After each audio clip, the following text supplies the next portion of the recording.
Mabao mawili kutoka kwa mchezaji bora wa mchezo Clement Mzize Walid katika dakika za 39 na dakika ya 70, na kisha mabao mengine mawili yaliyowekwa wavuni na Stefan Aziz Ki katika dakika 43 pamoja na Cletus Chota Chama katika dakika ya 90 plus yaliwezesha Yanga wananchi kuibuka na ushindi mnono, ushindi wa mabao 4-0 wa ugenini dhidi ya Fountain Gate ya kule mkoani Manyara, kwenye mchezo uliofanyika kwenye uwanja wa Kwara kule mkoani Manyara, ambapo Yanga wakaibuka na ushindi huu mnono wa mabao 4-0, na hivyo sasa kuifanya Yanga izidi kujiimarisha kileleni mwa msimamo wa ligi kuu Tanzania bara ikifikisha pointi 70, huku mabao ikifikisha 68, yenyewe ikiruhusu mabao 10 tu, na kuifanya ijiweke katika mwenendo mzuri wa kutoa taji la 4 mfululizo la ligi kuu Tanzania bara kwa msimu huu sasa wa 2024-2025. Sasa kutokana na ushindi wa leo hii dhidi ya Fountain Gate katika mechi ambayo Yanga litawala mwanzo mwisho, maana yake ni kwamba sasa Yanga wamewaacha watani zao wa jadi Simba walio katika nafasi ya pili kwenye msimamo wa ligi kuu Tanzania bara kwa tofauti ya pointi 13, lakini Simba mnyama wana mechi 4 mkononi, kwa sababu Yanga wamecheza mechi 26, Simba wamecheza mechi 22. Ushindi wa leo wa Yanga kuifanya ifikishe pointi 70 katika mechi 26, maana yake Yanga ufanisi wake sasa ni around 90%, kwa sababu mechi 26 maximum points zilitakiwa ziwe 78, kwa sababu ukizidisha mara 3 pointi 3 katika kila mechi maana yake ni pointi 78, lakini Yanga wana pointi 70 hizi chini ukiweka 78 ukizidisha kwa 100 ndipo unapata ufanisi wa around 90%. Hiki ni kiwango cha juu cha ufanisi. Lakini ushindi wa leo hii ulitokana na nini? Kwanza, Yanga yenyewe katika kucheza kwake chini ya kocha Hamdi Milud kwenye mpangilio wake wa kikosi, baada ya golikipa kuwa na walinzi 4, viungo wale ukabaji, viungo 3 ushambuliaji na mshambuliaji kinara mmoja, walikuwa kwenye kiwango bora sana wale waliopata nafasi ya kucheza kutekeleza mpango kazi wa kocha Milud dhidi ya kocha Robert Matano wa Mkenya huyu wa klabu ya Fountain Gate, ambaye naye aliingia kwa mfumo baada ya golikipa kuwa na 4-2-3-1, lakini akajikuta akipoteza mechi hii kwa kishindo kwa kupoteza mabao 4-0.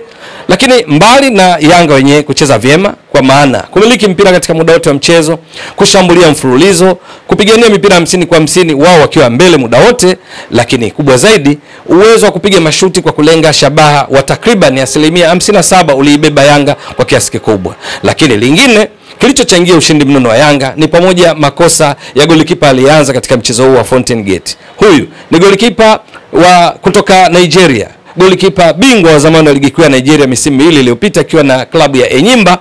Leo hii akiwa langoni akianza kikosini katika kikosi cha Fountain Gate, alifanya makosa mawili makubwa ambayo ni kana kwamba yalizawadia Yanga mabao mawili ya awali. Bao la dakika 39 ya Clement Mzize Walid lilitokana na makosa yake. Mpira mwepesi uliokuja maeneo ya kati akautema kwa namna ambayo ilishangaza. Matokeo yake Clement Mzize Walid alikuwa makini kufika katika eneo sahihi na kuwahi mpira huo kuweka wavuni kuifanya Yanga iongoze. Lakini kuelekea mapumziko dakika 2 kabla akafanya makosa mengine. Safari hii mpira mwepesi aliorejeshewa na mabeki wake akiwa hana pressure yoyote, alikuwa na nafasi ya John Nobo kwa uzoefu wake kutoa nje wa kurusha ama kufanya vyovyote vile, ikiwa ni pamoja na kuubutua kutoka katika eneo lake. Lakini badala yake nini alichofanya? Akaudribble kuingia katika 18 yake pasi na sababu ya msingi. Matokeo yake akazidiwa, akanyang'anywa mpira ukamkuta Stefan Aziz Ki aliyefunga katika lango tupu, kwa sababu yeye John Nobo wakati huo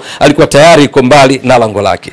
Mabao haya mawili yatokanayo na makosa ya golikipa Nobo kwa kiasi kikubwa yalichangia kuwashusha morali bila shaka wachezaji wenzake, kwa sababu mpaka mapumziko akajikuta akiwa nyuma kwa mabao 2-0, Yanga ikiongoza umiliki wa mpira kwa 71% dhidi ya wenyeji Fountain Gate 29%.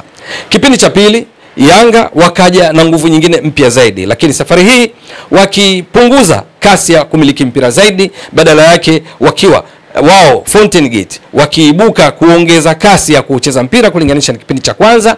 Na wakati huo ilikuwa tayari kocha Matano ashafanya mabadiliko katika eneo lake la goalkeeping kwa kumtoa golikipa John Nobo akamuingiza golikipa parapanda. Matokeo yake ni nini? Parapanda alifanya kazi kubwa, kwa sababu baada ya hapo Yanga waliendelea kucheza kama kipindi cha kwanza, kwa maana ya kwamba kuwa ndio dominant katika mchezo, kutawala zaidi mchezo, wakifika zaidi langoni mwa Fountain Gate.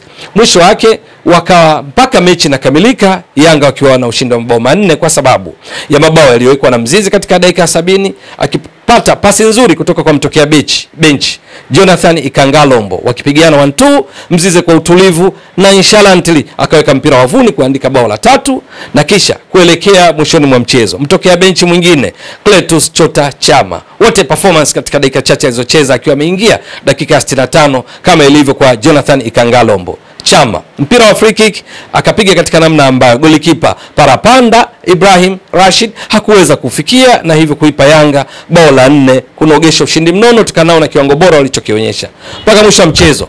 Umiliki wa mpira tunasema possession, Yanga walikuwa juu kwa wastani sasa asilimia 69 wao wakiwa wageni dhidi ya asilimia 31 za wenyeji Fountain Gate. Hiyo ikiwa ni Yanga kupunguza umiliki wake kutoka asilimia 71 wakati wa mapumziko. Lakini kwenye mashuti Yanga walipiga mashuti 21. Kati ya hayo mashuti 9 ya kilenga shabaha, mashuti 12 kati ya 21 ya kilenga shabaha, huku wenyeji Fountain Gate wakipiga mashuti 3, hakuna hata moja lililolenga shabaha, na kufanya isishangaze kuona wakiachwa katika matokeo ya jumla kwa mabao 4-0. Kitendo cha Yanga kufunga mabao 4 katika mashuti 21, maana yake goal conversion rate tunaweza kuhesabu kwa kuangalia mashuti yote waliopiga kwa mabao, ukizidisha kwa 100 unapata hapa ni around asilimia 19 ya kiwango cha uwezo wa kubadilisha nafasi kuwa mabao. Kadiri ya Yanga walivyokuwa na usahihi wa kupiga mashuti, shooting accuracy ya asilimia 57, kutokana na kweli kwamba mashuti 12 kati ya 21 yaliyolenga shabaha, unaweza kumsifu golikipa parapanda haswa aliingia baada ya kutoka kwa Jenobo kwa kufanya saves, kuokoa michomo mingi ya hatari ambayo pengine Yanga wangeongeza mabao. Matokeo yake wakapata mabao hayo 4 kutokana na kile kilichoonekana uwanjani, kutokana na kile ambacho walistahili kwa kiwango walichokionyesha. Sasa Yanga kana kwamba wamepiga hatua zaidi kuelekea ubingwa, wakiwacha watani zao kwa pointi hizo 13, lakini viporo ndivyo ambavyo vinaweza kufanya Simba wakishinda viporo vyao vyote. Maana yake tofauti yao ya pointi na Yanga bado itabaki pointi 1, kwa sababu hivi sasa wana pointi 57, Yanga wana pointi 70. Maana yake hizo mechi 4 wakishinda zote watatimiza pointi 69. Kiporo kitakuwa bado viporo vitakuwa bado havijaweza kumaliza tofauti ya pointi baina yao, na hiyo ni endapo tu watashinda. Yanga wao wamebakiza michezo 4.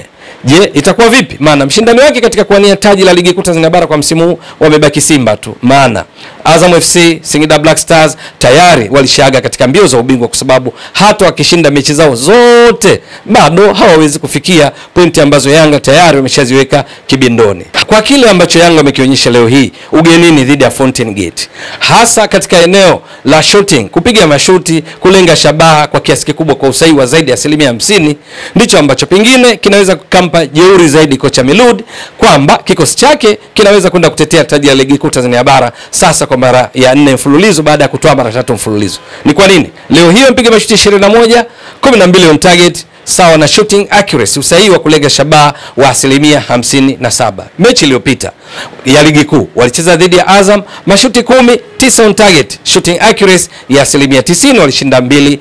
Lakini mechi ya nyuma yake tena walicheza dhidi ya Coastal Union ya Tanga, Yanga walipiga mashuti 11, 9 on target. Maana yake shooting accuracy, usahihi wa kupiga mashuti kwa usahihi ulikuwa ni zaidi ya asilimia 80. Hata ukikumbushia mechi iliyopita kabla hii ya kombe la shirikisho la benki ya CRDB, Yanga pale walipocheza dhidi ya Stand United walipiga mashuti 14, 10 on target, wakashinda 8-0.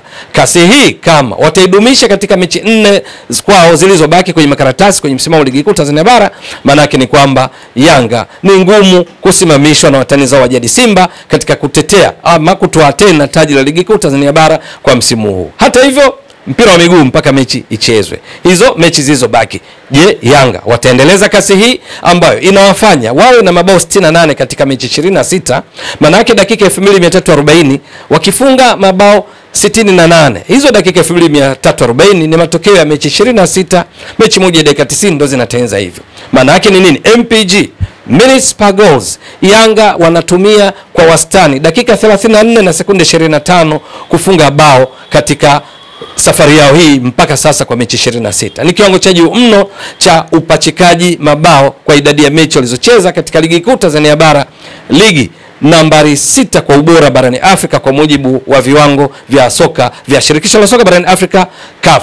Je, katika mbio hizi za farasi wawili, Yanga na Simba, huku Yanga ikiwa imeacha Simba pointi 13, lakini yenyewe imebakiza michezo 4 ili ihitimishe mechi 30 za ligi kuu. Simba inaonekana wamecheza mechi 22, bado mechi 8. Hapa sijaleta mjadala wa juu ya mechi ambayo baina yao bado iko mikononi mwa mamlaka kuona itachezwa ama ichezwe. Hiyo tuachane nayo, lakini kimsingi iwe imechezwa haijachezwa, lakini Yanga wamewacha Simba pointi 13 kuwa wameshatimiza pointi 70. Simba wana pointi 57, lakini Yanga wamecheza michezo 4 zaidi ya Simba. Je, itakuwa vipi? Hilo ni swala la kusubiri. Ewe mtazamaji wa channel hii, hakikisha unaendelea kuiunga mkono kwa kusubscribe, kushare, kulike na kucomment. Mwasilishaji wako ni mimi Ramadhani Mbwaduke almaarufu kama Mzee wa Data. Shukran jazilan.